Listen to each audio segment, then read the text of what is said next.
Hangad ng lahat ang kasaganahan. Ang pagsibol ng tagumpay. Ang malago at mabungang pamumuhay. Ngunit, paano kung ang agrikulturang itinuturing na lakas at gulugod ng ating ekonomiya ay tuluyan ng manghinat malanta? Aanhin na ang aanihing butil ng pag-asa kung ang sikat ng araw ay balot ng takot at pangamba.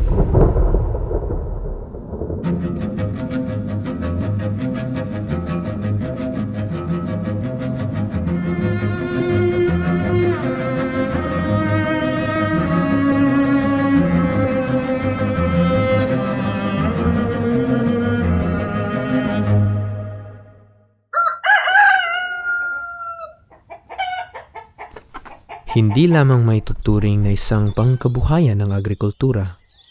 Ito'y pamamaraan rin at daan ng pamumuhay na nag-uugnay sa atin sa lupang kinagisnan at sa ugat ng nakaraan. Ang agrikultura, isa nga gikinahanglan sa atong nasod.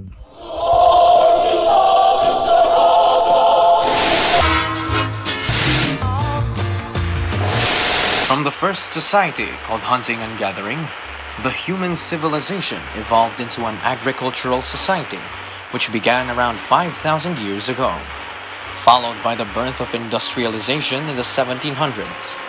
And today, a post-industrial society where scientific breakthrough and technological advancement prevails.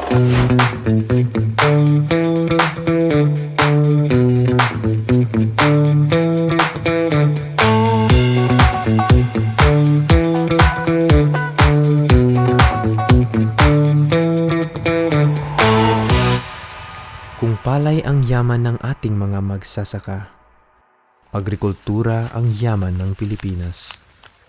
Agriculture is business para sa karon nga mga kapanahunan. Hindi may pagkakaila na isa ang Pilipinas sa mga bansang may pinakamasipag na manggagawa at magsasaka sa buong mundo. At hindi rin may pagkakaila na marami sa ating mga magsasaka ang may makaagham na pag-iisip. Science and technology solves the problems in agriculture. I think through inventing new ideas. And then now, the farmers are using the GPS or the global positioning system to improve their crop production. Especially we have also the tractors for the rice farmers.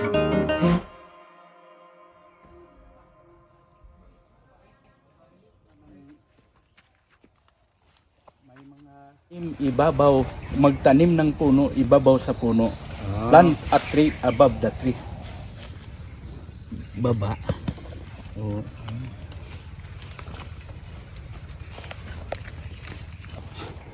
Lola Modista Integrated Farm, isang learning site for agriculture. We are focusing on organic agriculture, farming, focus on high-valued crops. May kape, may guavas, pinya, palay, at gulay, manok, kambing, ducks, banana chips, vermi tea, vermi cast, at iba pang compost materials na sarili rin namin ang gamit. Yung banana chips, naka-distribute na kami, aabot na ng Canada ang iba. Tulad ng mga process sa pinya, process sa tubo, process sa bayabas, o ano ang mga products dito na pwede namin ma-produce sa farm. Marami na mga tanim-tanim. Ang Vermi Brewer, dito magluto ng Vermi tea. Ready for commercial na to ha. Kulang pa lang kami ng mga label. Hindi nalagyan ng label. Pero ganito na, pwede na magbinta. So, ang isang magsasaka,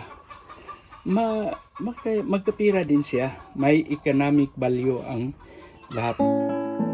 Sa pagusbong ng agham at teknolohiya, mas naging mabilis, mainam at mas mabisa ang pagsasaka.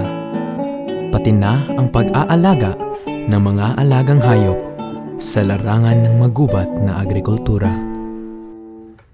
Dako gud ang ikatabang sa bagong teknolohiya karon kay ma-minimize nato ang oras. Ang labor force po niya dili siya kinahanglan og daghang tawo. Greater food production because we have some technologies that they can use. They don't need a lot of people to work, and then even you alone, you can work. You can do it. It's cheaper. Mekanisasyon, pinadali ang pagtrabaho. Pinadali ang pagtrabaho og dako kayo ikatabang sa mga guuma, labi na ang gitabang sa Department of Agriculture nga nanghatag og mga makinarya sama sa rice planters, sa mga four-wheel tractor og labi na gyud sa harvester.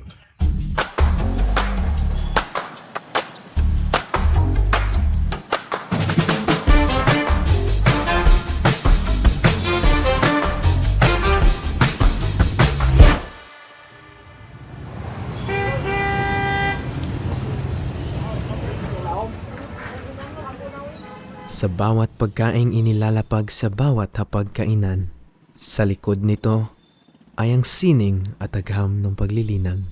Agriculture is like painting a canvas. You need the essence of craftsmanship.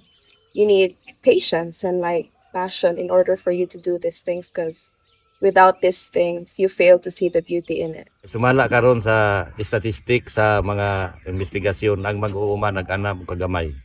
So, nag-anam og kagamay unya, nag-anam og kataas og edad. I-possible matulungan yung mga kabataan natin na mag-aral tungkol sa agrikultura. Dahil dito sa Las Nibis, agricultural na munisipyo, kailangan ang dagdag pang mga kaalaman tungkol sa pagsasaka.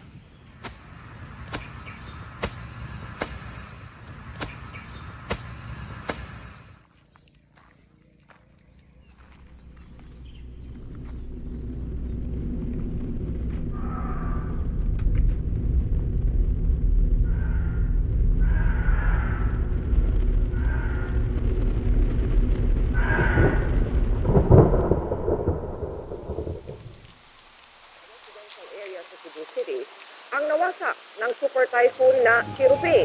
Ang Showers and thunderstorms. Based on the forecast, track provided. Kilometro bawat oras na lakas ng hangin sila ng mga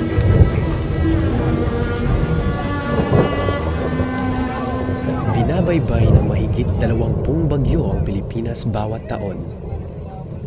At sa bawat paghampas ng malalakas na hangin at pagbuhos ng ulan, bakas sa ating mga Pilipinong magsasaka ang paghihinagpis sa pagkasira ng kanilang aanihin, ang pinaghirapang itanim ng mga bisig at kamayng nakalubog sa kahirapan. Kung ang kinaiyahan na gani ang muhatag og mga kalisdanan, muhapak sa atong pagpanguma, lisod kaayo kanang sagubangon. Para bang tayo'y nasanay na lamang sa mga bagyo ng pagsubok na dumarating, sa problema ng ating lipunan na pilit tinatakasan. Samot-saring bagyo na ang dumating sa buhay ng ating mga magsasaka.